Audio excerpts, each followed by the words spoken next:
خبروں کا وقت ہوا چاہتا ہے، آئیے خبریں سنیے۔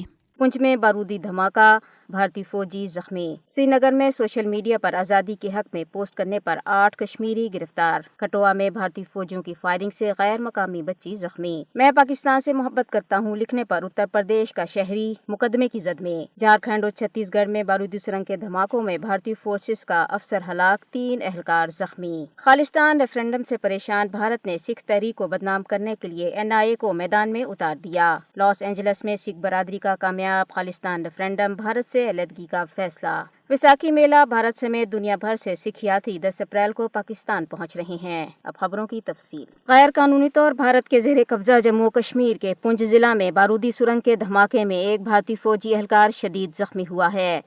تفصیلات کے مطابق فوجی ایک پیٹرولنگ یونٹ میں شامل تھا جب کنٹرائن کے علاقے بگیال درہ کے قریب غلطی سے اس کا پیر بارودی سرنگ میں پڑنے سے دھماکہ ہوا اور وہ شدید زخمی ہو گیا۔ بھارتی قابض حکام نے دھماکے میں فوجی اہلکار کے زخمی ہونے کی تصدیق کی ہے، جسے فوری طور پر قریبی ہسپتال منتقل کیا گیا۔ دھماکے کے بعد بھارتی فوجیوں نے علاقے کی سیکیورٹی سخت کر دی۔ ضلع سری نگر میں بھارتی پولیس نے 8 کشمیری نوجوانوں کو سوشل میڈیا پر بھارتی تسلط سے آزادی کے حق میں پوسٹ کرنے پر گرفتار کیا ہے۔ تفصیلات کے مطابق گرفتار کیے گئے نوجوانوں میں سری نگر کے رہائشی زہیب ظہور، ابرار مشتاق، فرحاد رسول، جبکہ کولگام کے رہائشی سجاد احمد لون کے علاوہ 4 نابالغ بچے بھی شامل ہیں۔ قابض حکام مقبوضہ جموں و کشمیر میں بے گناہ کشمیریوں کے خلاف جابرانہ اقدامات کا جواز پیش کرنے کے لیے اکثر انہیں آزادی پسند تنظیموں کا کارکن قرار دیتے ہیں۔ ناقدین کے مطابق اس طرح کے ظالمانہ اقدامات سے کشمیریوں کی حق پر مبنی جدوجہد آزادی کو دبایا نہیں جا سکتا اور نہ ہی سوشل میڈیا صارفین کے اظہار رائے کی آزادی پر قدغن عائد کی جا سکتی ہے۔ مقبوضہ کشمیر میں بھارتی فوجیوں نے حریت کارکنوں کے گھروں پر چھاپے مارے اور ان کے اہل خانہ کو ہراساں کیا۔ بھارتی پولیس نے Jammu Kashmir democratic freedom party DFP کے رکن فاروق احمد ڈار کے گھر پر ہندواڑہ میں چھاپہ مارا۔ چھاپے کے دوران اہم دستاویزات اور موبائل فون ضبط کیے گئے۔ یاد رہے کہ ڈیموکریٹک فریڈم پارٹی کے سربراہ شبیر احمد شاہ گزشتہ کئی برس سے نئی دلی کی بدنام زمانہ تہاڑ جیل میں جھوٹے مقدمے میں قید ہیں۔ بھارتی پولیس نے ضلع بانڈی پورہ میں حریت کارکنوں بشیر احمد بٹ، غلام محمد شیخ، غلام محمد واضح اور سجاد احمد کے گھروں پر چھاپے مارے اور ان سے سخت پوچھ گچھ کی اور انہیں ہراساں کیا۔ پولیس نے گھروں پر چھاپوں کے دوران خواتین اور بچوں سمیت اہل خانہ کو بھی سخت ہراساں کیا اور انہیں آزادی پسند سرگرمیوں سے دور رہنے کی ہدایت کی۔ ضلع کٹھوعہ میں بھارتی فوجیوں کی فائرنگ سے کم سن غیر مقامی بچی زخمی ہوئی ہے۔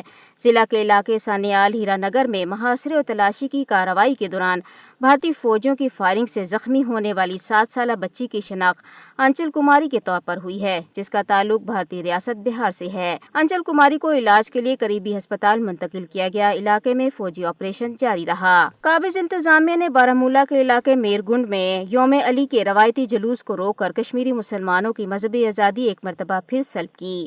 بارہمولہ کے ضلعی انتظامیہ نے میرگنڈ اور دیگر گردونواح میں سخت پابندیاں عائد کیں اور 21 رمضان کریم کے جلوس کو روک دیا۔ قابض حکام نے امام بارگاہ اور مجلس کے مقام کے تمام داخلی راستوں کو بھی سیل کیا۔ حکام کے احکامات کی خلاف ورزی پر سنگین نتائج کی دھمکی دی گئی۔ انتظامیہ نے اتحاد المسلمین کے سربراہ مولانا مسرور عباس انصاری جو بالعموم یوم علی کے جلوسوں کی قیادت کرتے ہیں، ان کو بھی گھر میں نظر بند کر دیا۔ بھارتی وزارت داخلہ نے حال ہی میں اتحاد المسلمین کو ایک ممنوعہ جماعت قرار دیا ہے۔ مولانا مسرور عباس انصاری نے ایک بیان میں جلوس پر پابندی کو انتہائی افسوسناک قرار دیتے ہوئے اسے مذہبی معاملات میں مداخلت قرار دیا۔ اتر پردیش کے تبریز عالم نے social media per I love you Pakistan لکھا۔ پولیس نے اسے ملک کے خلاف سمجھ کر مقدمہ درج کر لیا۔ بھارتی میڈیا کے مطابق بھارتی ریاست اتر پردیش کے شہر بریلی میں ایک شخص تبریز عالم کے social media per I love you Pakistan کے پیغام نے ہنگامہ برپا کر دیا۔ پولیس نے اسے قومی یکجہتی کے خلاف اقدام قرار دیتے ہوئے دفعہ 152 کے تحت مقدمہ درج کیا ہے۔ ملزم تبریز عالم شکارپور چودھری گھوٹیا کا رہائشی ہے۔ یہ واقعہ اس وقت منظر عام پر آیا جب ایک ایکس گروپ اکھنڈ بھارت سنکلپ ناتھ نگری 25 نے تبریز کی فیس بک پوسٹ کو اجاگر کیا۔ گروپ نے الزام لگایا کہ اس پوسٹ سے بھارت کی وحدت و سالمیت کو نقصان پہنچا اور ملزم کے خلاف سخت کارروائی کا مطالبہ کیا۔ پولیس کے مطابق یہ پیغام ملکی سالمیت کے منافی ہے۔ اس کے خلاف FIR درج کر لی گئی اور تفتیش شروع کی گئی ہے۔ پولیس کے مطابق تبریز پر ماضی میں ایک ہندو لڑکی کو اغوا کرنے کا الزام عائد کیا گیا۔ لڑکی کے والد کی شکایت کے مطابق تبریز نے